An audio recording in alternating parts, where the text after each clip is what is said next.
When we started doing Anything But Footy podcast, it was all about trying to highlight some of the achievements of people who, in our eyes, were superstars, week in, week out, not just once every 4 years. People like Ali and Johnny Brownlee, the double Olympic triathlon champion and double Olympic medalist, invariably behind his brother. When we launched our Anything But Footy spin-off, Great British Bosses, we wanted to get behind the scenes of as many Olympic and Paralympic sports, see how decisions were made and talk to the people who help make the British success happen. So we're delighted in our sixth and final one of the first series of #GB Bosses, we're talking triathlon. The Brits are the joint most successful triathlon nation at the Olympics, won 4 medals at the first ever Triathlon Events in Rio, and triathlon is one of the fastest growing participation sports in the UK.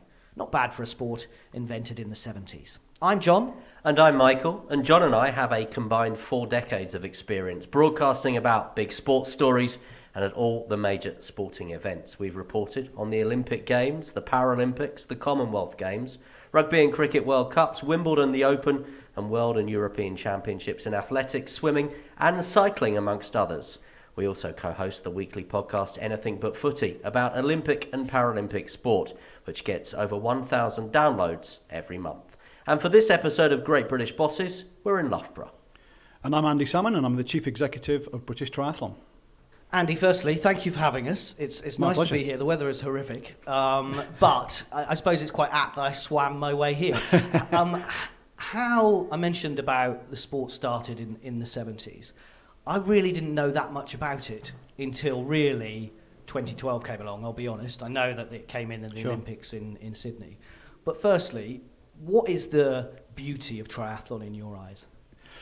I guess it depends on your perspective a little bit, but from my point of view as an administrator, I love the fact that it was invented in the 70s in San Diego. It's super cool. It's very fresh.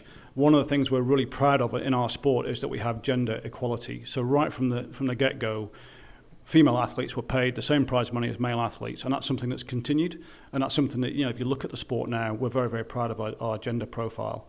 Huge amount to be really excited about, but just that freshness, that beginning of the journey that we're on, we're still growing very, very quickly because we're very much on the steep part of that growth curve that we're seeing at the moment. And I mentioned it's one of the most participated sports in the country. You've got plans, I'm assuming, to grow even further.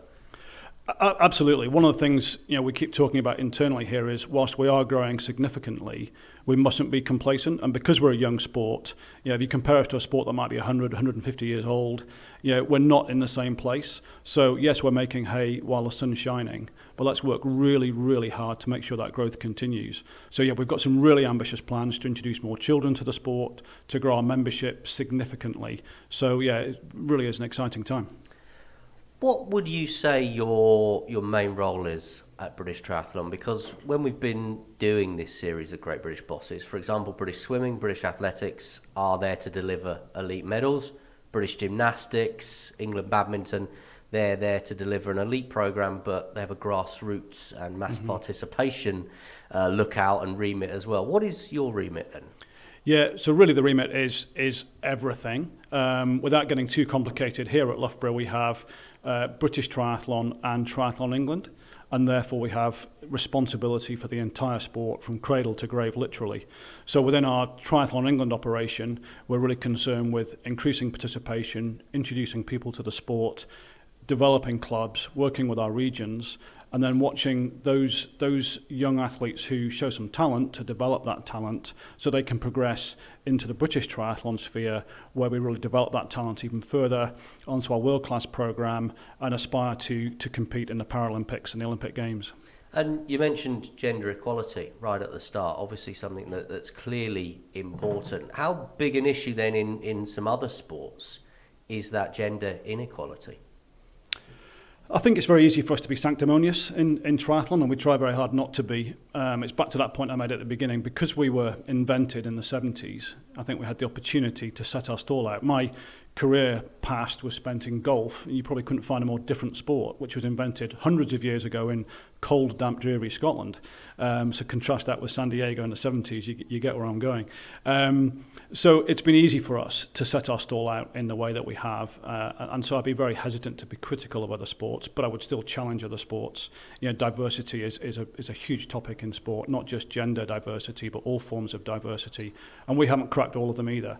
But we need to work harder and harder at that. Yeah, I was going to ask, is there still work to do? And if so, what work? Yeah, so we pride ourselves on being inclusive. But if you go along to a triathlon event next summer, you'll see lots of middle-aged white men and women. So we're working very hard at being inclusive for BAME.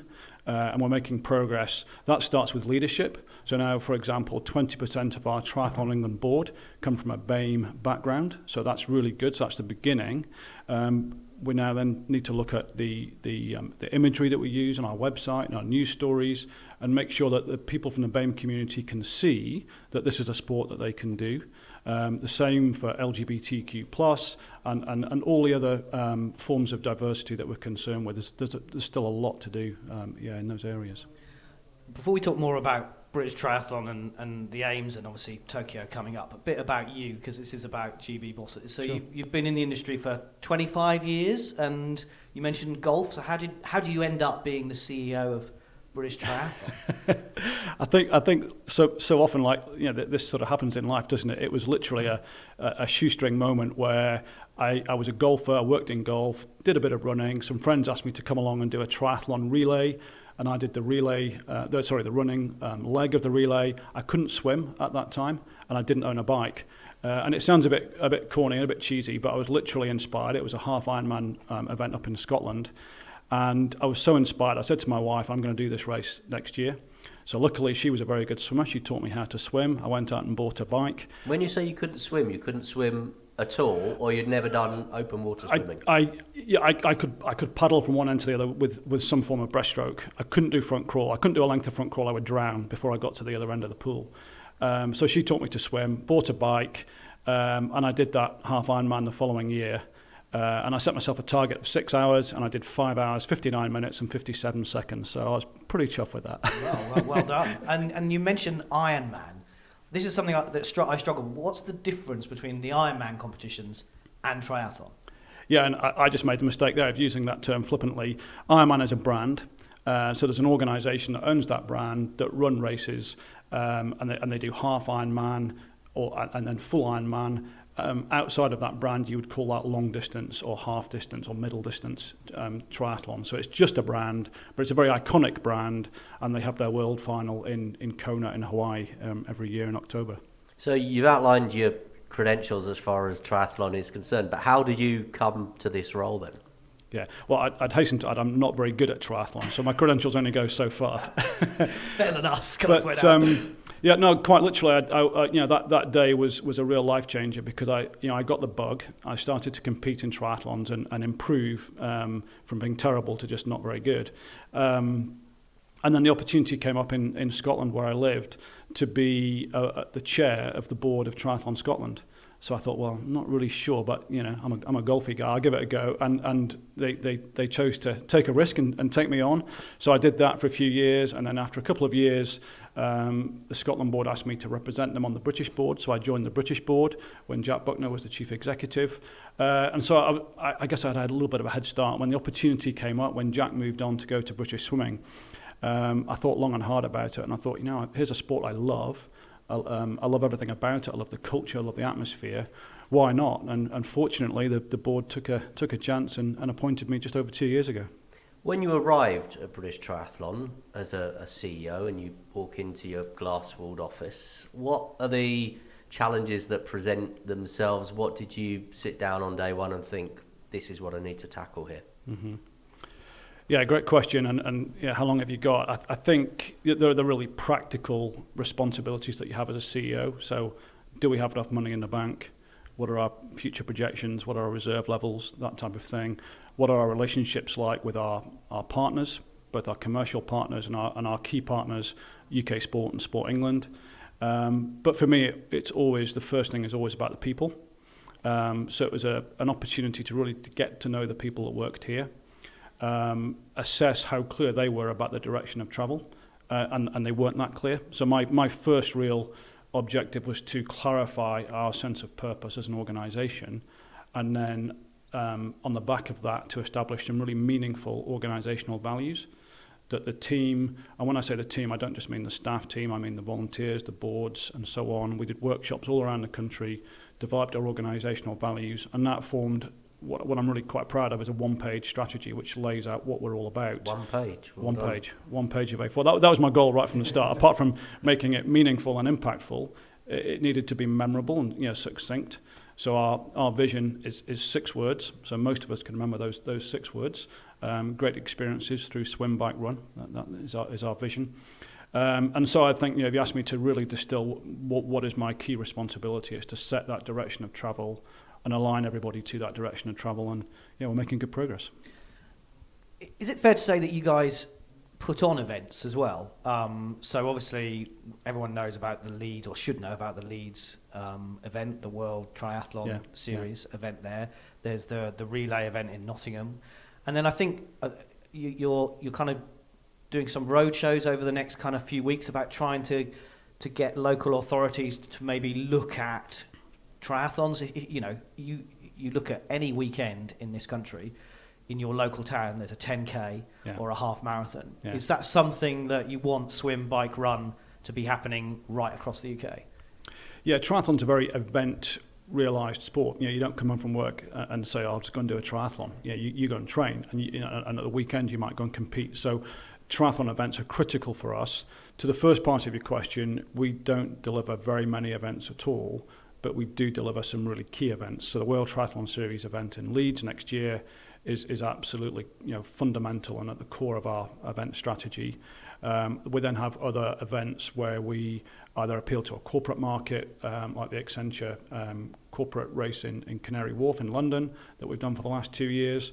And then we have what we call the Big Weekend, which is at Mallory Park, where we bring together the sort of developing talent from around all 3 home countries to compete. So we deliver those types of events, but the vast majority of events out there in the marketplace are delivered by clubs, by commercial race organisers, and they're the people we really want to support. So the workshops that we're doing over the next couple of weeks are all about supporting those race organisers, and they come in all different shapes and sizes. To, again, back to our vision, if we want people to have great experiences through swim, bike, run, we can't do that all ourselves. We need those race organisers, those event organisers, to provide those great experiences. So our job is very much to support them to do that.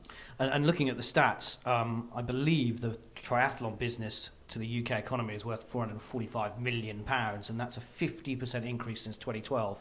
And that goes to show what I said right at the start, which is I didn't know anything about triathlon before 2012, and now it's just literally, skyrocketing. Yeah, and as I say, long may that continue, but it won't continue unless we continue to work really, really hard. And we're very fortunate we get fantastic investment from UK Sport and Sport England, but we need to put that investment to good work and not just spend it, but to spend it in a way that's sustainable, so that if, God forbid, that funding source dries up in the future, the sport can carry on growing even without it. And how important is that event in Leeds? Because obviously it was in London. You moved it to Leeds, I suspect, because we had Alistair and Johnny Brownlee who were based there, along with a lot of other triathletes. But the fact that, and I've covered that event for radio every year it's happened, the fact that thousands go to Roundhay Park, thousands line that route, and then thousands come not just into the seats in Millennium Square, but all around the city centre. So how important is that event and being away and out of London? Yeah, it wasn't so much about how can we get away from London, but clearly running races in London is incredibly expensive. So that was a consideration. You're quite right, the success of the Brownlees was a real factor. Before my time, but I know was a real factor in bringing the race up to Leeds. But also in Leeds City Council, we have a phenomenally good partner. They really, along with the support from UK Sport and our commercial partners, make that event possible. And the people of Leeds as well? People of Leeds are just, we get anything up to 70, 80,000 people lining the streets. The weather was pretty awful last year, but it's been pretty good previous years. And the atmosphere there is absolutely electric. And actually, to your question about how important is the event, it's not just important in the UK, it's important globally. So the ITU, the International Federation for Triathlon, for the second year have said, and I think they're being pretty honest with us, have said, this is the best race on the series. And what they really love about it is that city centre atmosphere and the buzz, throughout when the athletes are lapping on the bike and the run, the atmosphere that you've both experienced is second to none, and they really value that. And before we go on to talk more about some of your big names, the Brownlees inevitably, for a sport that only came into the Olympics in 2000, you mentioned 70 to 80,000. That's equivalent of Wembley Stadium, isn't it? That's a Wembley Stadium triathlon event, to put that into vernacular that people might understand from football or rugby. Yeah, it's interesting. I've never thought about it in those terms, but you're spot on. And the other unique thing is that those fans or the relatives of those fans can't go and have a game of football on the turf at Wembley. Where of course in Leeds, the whole race encompasses a weekend. So all throughout Saturday and Sunday morning, we've got people like you and I taking part, and on Sunday... More you than me, I'll be honest. Well, we'll sign you up for next year. I'm better talking about it than I am doing it.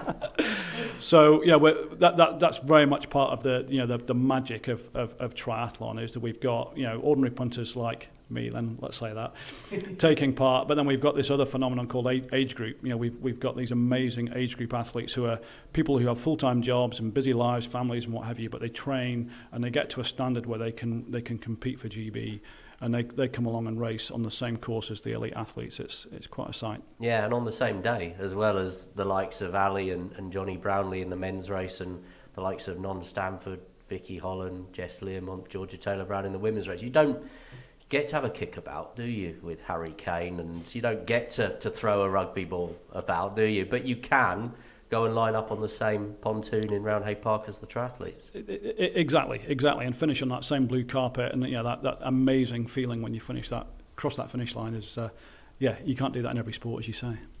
So this year, Ali Brownlee crossed the line in Leeds and said, I'm done. He told me he was retiring. Where was your heart in your mouth at that point? As head of British Triathlon, this is the double Olympic champion. Luckily, I wasn't there, and I didn't hear it live, but it was relayed to me shortly afterwards. And I think Ali's that was a low spot for him. Clearly, he's had a tough year, 18 months, but he's such a phenomenal athlete. Not just in terms of what he's achieved, but his ability to push himself, to do things that most people would logically say shouldn't be possible, and he seems to be able to do that. So thankfully he's not retired, and I hope he's not going to retire for quite some time yet to come. So the all-important question is he going to put himself forward to go to Tokyo? Well, yeah, that's the question we're all asking, isn't it? And I don't know the answer. I would love him to make himself available. Of course, we haven't selected the team yet for Tokyo, either on the men's or the women's side, or indeed the Paralympic team.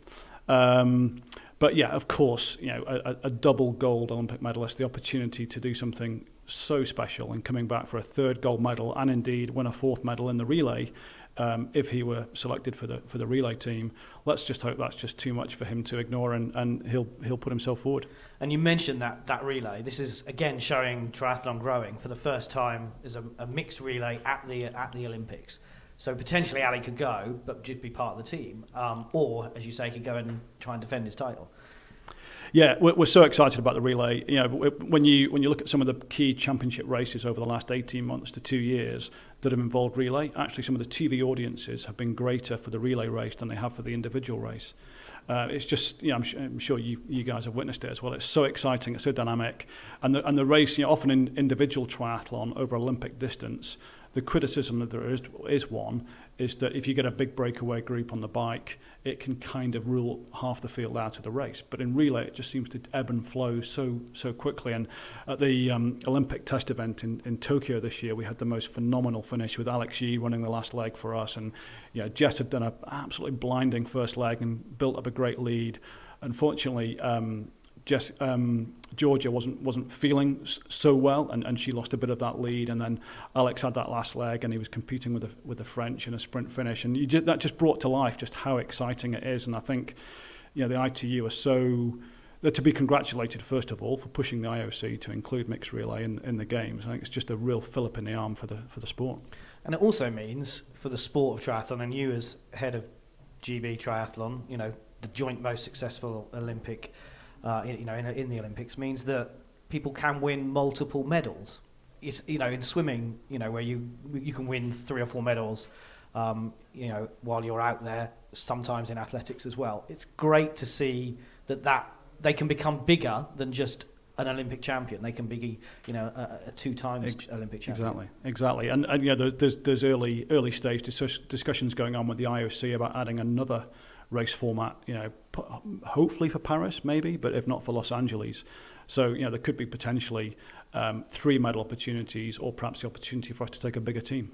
And you mentioned obviously Alistair and Jonathan Brownlee. There are other men, the likes of Alex Yee, who you mentioned, Gordon Benson and others. But the strength in depth with the British women, surely the biggest task there is going to be selecting your team, not just for the individual event, but then for that mixed relay as well. Because you've got Non Stanford, you've got Vicky Holland, both been world champions, of course. You've got Jess Learmont, Georgia Taylor-Brown on the podium several times in the World Series. There's a lot of very good British women doing triathlon at the minute. Yeah, no, it's so exciting for so many reasons. Just before I started, when I was being interviewed for this job, people were really talking very, very clearly about concerns. What does life look like when the Brownlees retire? Where's the next role model coming from? And all of a sudden, we've got 6 or 7 female British athletes who are capable of going to Tokyo and being really competitive, and that's fantastic. And over the last 2 years of racing, there have been so many great images of us where we had 4 athletes in the top 5 or 6 during the run and that type of thing, and really iconic. And you talk about role models and inspiring the next generation. That just does it all. And so many of those female athletes as well have come through. We use this word pathway all the time in sport, but they've come through our programs, through our talent development programs. So it's really great to see. So you're pretty confident there's life in British triathlon when Johnny and Alistair hang up the bike, the goggles and the trainers?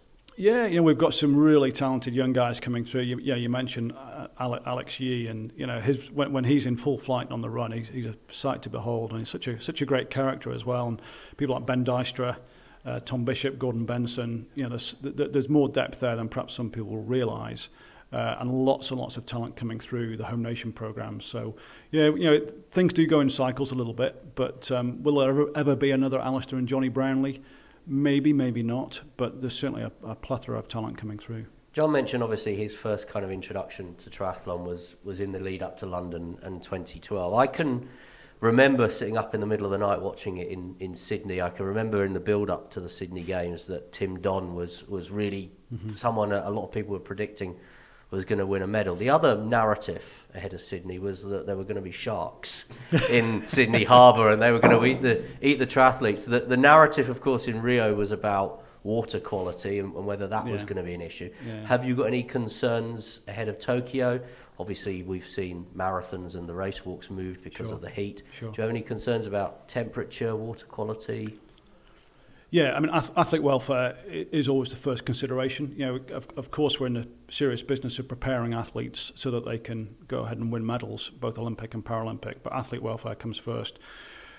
We were out in Tokyo this August for the test event, and I have to say, the night before the women's race, I lost some sleep worrying about athlete welfare because when you're out there yourself and you feel that oppressive heat and humidity, you can't help but be worried. But what I saw, I guess, were 2 things. I saw the International Federation, the ITU, doing its absolute utmost to look out for athlete welfare, and they made some tough decisions. For example, they reduced the women's race to 5K. Now I know, some of our female athletes, Vicky in particular, felt so good that she was actually really disappointed with that decision because she felt if it had been a 10K race, she would have gone on and she was catching up with the athletes in front of her. But the other thing that I took real pleasure from was to see just how well prepared our athletes were, both our Paralympic and our Olympic athletes. They really were ahead of their competitors in how prepared they were for those hot and humid conditions. So that was really gratifying. But as I say, first and foremost, it's about athlete welfare. We saw on the Saturday with the para racing what appeared to be a very last-minute decision. It was always going to be a last-minute decision to move the race to duathlon. Now, for all of our para triathletes, that's a massively significant decision, but for some more than others. And, 1 or 2 of those athletes had never done a duathlon before.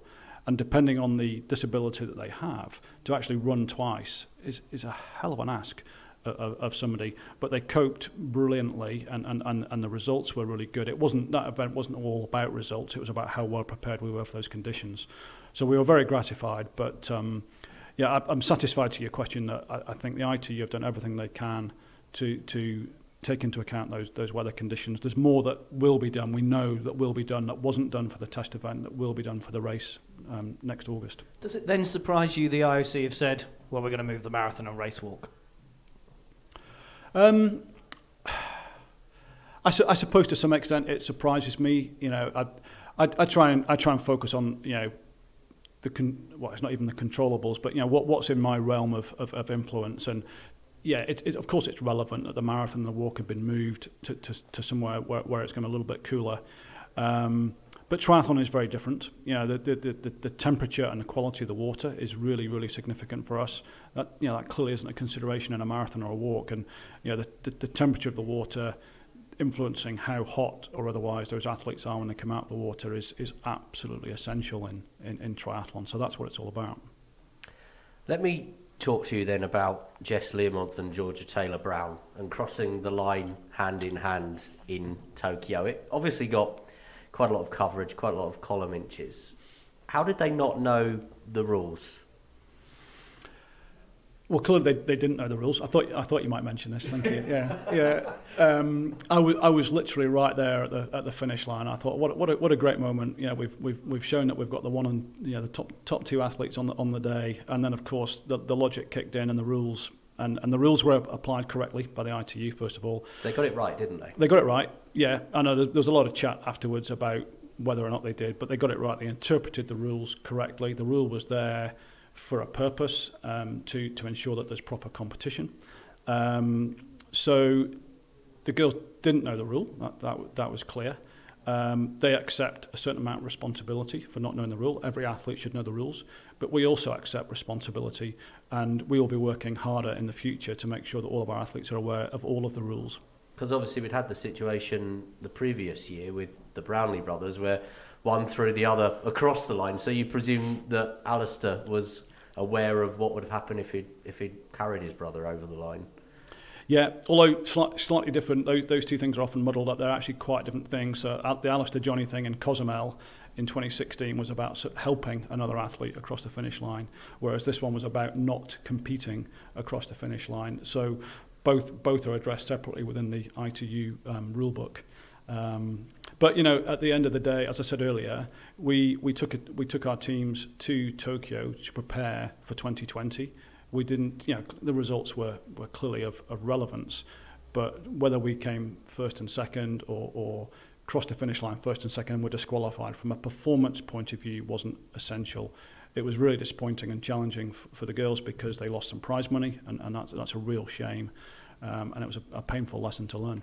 I can remember being in Rio at the Olympics at the Copacabana, watching the women's triathlon there, and you had the two housemates, Vicky Holland and Non Stanford, racing for a bronze medal. And I remember interviewing Vicky afterwards and saying, well, why didn't you cross the line together? You could have, and she explained to me then, she said, no, well, the rules are, you can't do that. Pretty awkward conversation, I imagine, though, when they got back home, wasn't it? Yeah, I mean, the great thing is we've got great team spirit within the athletes. Those two train together up in Leeds, so they know each other really well. They're great friends. So I saw them later that evening. They were having dinner together, so it couldn't have been too difficult a conversation, I don't think. Looking ahead to Tokyo 2020, medal target? So. Let's start with the Paralympics.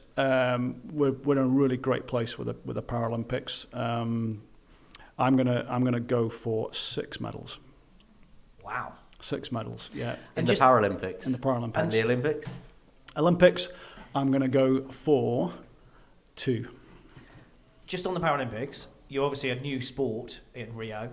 Is there any advice for people like para-badminton who are going to Tokyo for the first time? As a sport, the Paralympics are a different whole kettle of fish to their normal tournaments. Yeah. Do you know, I think if I tried to give somebody running a performance program at another sport any advice around performance, they would probably laugh at me. So I'm not even going to go there. I think what I would say though to the whole sport, the whole organisation, is don't underestimate the opportunity that it presents to raise the profile of your sport and to send out a really clear message that your sport is accessible and inclusive. Certainly from our para-triathletes, they don't like the word inspiring, but I find them incredibly inspiring. I love to spend a little bit of time with them from time to time. Some of them have come along and talked with our commercial partners, with our all-staff meetings, and they inspire the people in those rooms. The stories they have to tell are phenomenal. Some of the adversity that they've had to overcome. So their ability to inspire people to take up badminton or to take up triathlon who might not otherwise do is underestimated constantly, I think, in sport, and we try hard not to do that in triathlon. And then you mentioned 2 medals for the Olympics. Male, female? Come on, you're going to put me on the spot now. So two medals in the women's race, and I'm hopeful for the mixed relay, but I'm not taking it for granted. Well, Andy Salmon, CEO of British Triathlon, thank you very much for talking to Great British Bosses. You're very welcome. Enjoyed it. Thank you.